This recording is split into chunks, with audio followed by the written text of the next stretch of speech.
एक समय था मजबूर था, मजबूरी के कारण बॉम्बे में गया था। जब मेरे पास सब कुछ था, उसके बाद भी मैं अपने परिवार को, बच्चे को छोड़कर आपके हक अधिकार के लिए पिछले 9 सालों से लड़ाई लड़ता हूं। यह बात सही है कि मैं आरक्षण के लिए आरक्षण नहीं दिला पाया, लेकिन बिहार में हमने कम उपलब्धि हासिल नहीं किया है। कल तक निषाद मतलब, मल्लाह का मतलब है कि मछली मारना होता था, लेकिन हमने बिहार में बताया कि मल्लाह का मतलब सिर्फ मछली मारना नहीं है, बिहार में मल्लाह का मतलब शासन करना होता है। मैंने बिहार को दिखाया, आपने दिखाया, आपने बताया ना।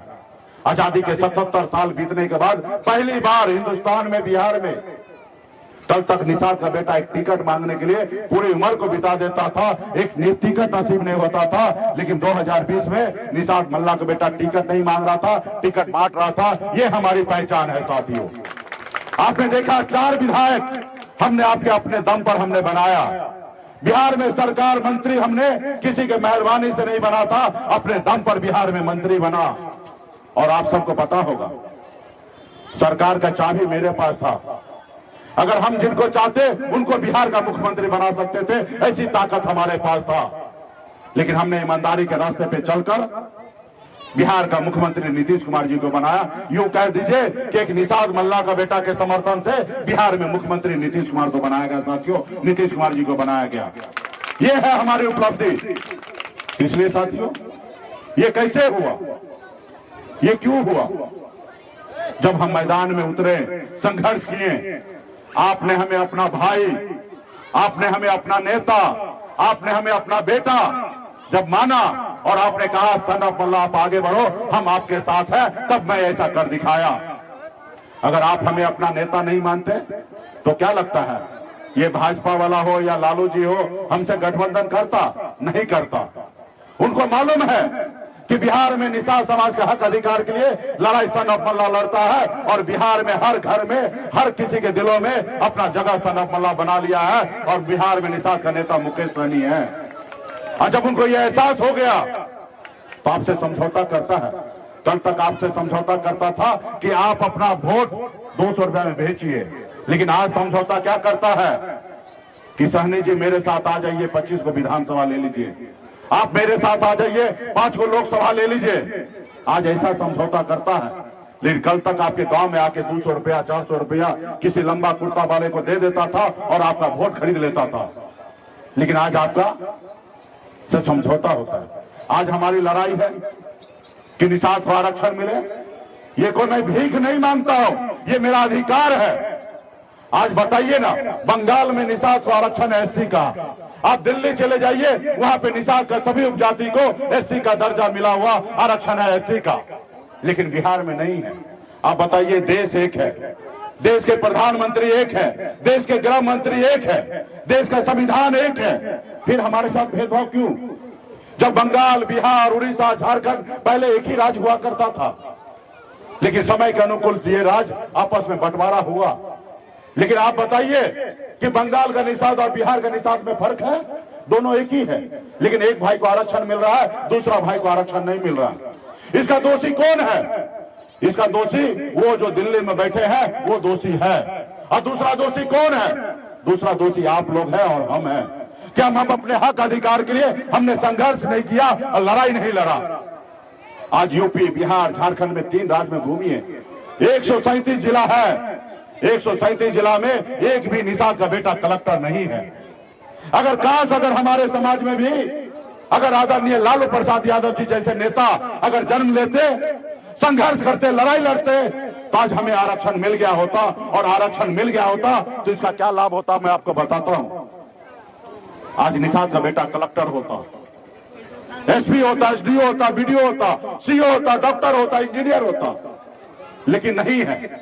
आज आपके बच्चे मछली मारने पे मजबूर है, तो उसके लिए कौन लड़ाई लड़ेगा? ये देश हमारा है और हम अपने देश में हम अपने अधिकार के लिए लड़ाई नहीं लड़ते हैं। इसलिए साथियों, जिसके पास दल है उसके पास बल है, और जिसके पास दल नहीं है वो दलदल में है। साथियों, वो दलदल में है। जब तक लालू प्रसाद यादव जी दल नहीं बनाए थे तो हमारा यादव भाई भी दलदल में थे। जब लालू प्रसाद यादव जी दल बनाए तो दल को जब बल मिला तो आज उनके समाज का हर समस्या का हल होता है। आज आपके पास भी पटना में अगर ताकत होगा तो आपका गांव में फायदा मिलेगा। 2,65,000 करोड़ रुपए का बजट बनता है हर साल का बिहार का विकास के लिए, 2,65,000 करोड़। और आपने अभी देखा जातिगत जनगणना हुआ, वहां पे बिहार में ओबीसी में सबसे अधिक संख्या में कोई है तो वो हमारे यादव भाई है, 14% है। अगर दूसरा नंबर पे कोई जात है तो बिहार में निषाद समाज के सभी उपजाति 10% संख्या में है। आप बताइए, जब हमारा 10% संख्या है, जब 10% संख्या है तो 2,65,000 करोड़ में 26,000 करोड़ रुपया मेरा हिस्सा बनता है। लेकिन 26,000 करोड़ में 600 करोड़ रुपया भी आपके लिए खर्च नहीं होता है। अगर वहीं पे उस खजाना के पास पटना में जो खजाना रखा है, उस खजाना में अगर आपका भाई होगा तो आपके लिए विकास का काम करेगा। पहली बार हमने जब 4 विधायक बनाया तो खजाना का मालिक बन गया था। हम लोग 4 पार्टी डिसीजन लेता था बिहार के बारे में, ऊपर के कुर्सी में 4 नेता बैठता था, उस 4 नेता में एक आपका भाई भी बैठता था। एक तरफ नीतीश जी बैठते थे, एक तरफ भाजपा का नेता बैठता था, एक तरफ मांझी जी बैठते थे और चौथा आपका भाई सन ऑफ मल्ला बैठता था और बिहार के विकास के बारे में सोचता था। जब हमने मंत्री बना तो आपने देखा, अगर किसी मछुआरा को अगर 10 लाख रुपए का गाड़ी अगर चाहिए तो सिर्फ 1 ही लाख रुपया भरना पड़ता और 10 लाख रुपया सरकार को भरना पड़ता। हमने ऐसा स्कीम बनाया था। ये कैसे हुआ? क्योंकि वहां पे आपका भाई खजाना के पास पहुंच गया था और हम निर्णय लेते थे। और आज मैं वहां पे नहीं हूं तो देखिए वो स्कीम बंद हो गया है। तो इसलिए साथियों, अपनी ताकत के साथ आइए। आपके पास जो वजूद है, ताकत है। जैसे हनुमान जी के पास शक्ति था, लेकिन उनको पता नहीं था कि मेरे पास कितना शक्ति है।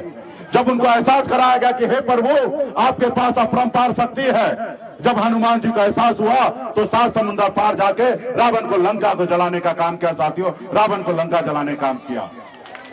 वही शक्ति बिहार में बिन बिलदार नुनिया मला चाहे तियर बनपर निषाद के सभी उपजाति के पास है। अगर आप अपने पैर पे खड़ा हो जाइए तो पटना क्या, हम दिल्ली को कब्जा कर सकते हैं। साथियों, हम दिल्ली को कब्जा कर सकते हैं। लेकिन इसके लिए संघर्ष करना पड़ेगा, संकल्प के साथ संघर्ष करना पड़ेगा, लड़ाई लड़ना पड़ेगा। अपने लिए नहीं, अपने आने वाला पीढ़ी के लिए लड़ाई लड़ना पड़ेगा। एक पीढ़ी लड़ाई लड़ेगा तब दूसरा पीढ़ी राज करेगा।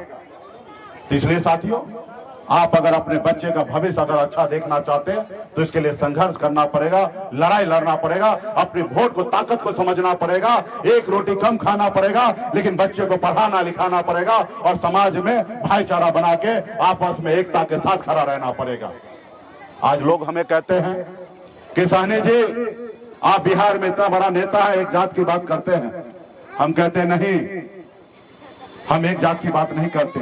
ये निषाद समाज जो है ये मेरे लिए कोई जात नहीं है, ये हमारा परिवार है और मैं अपने परिवार की बात करता हूं।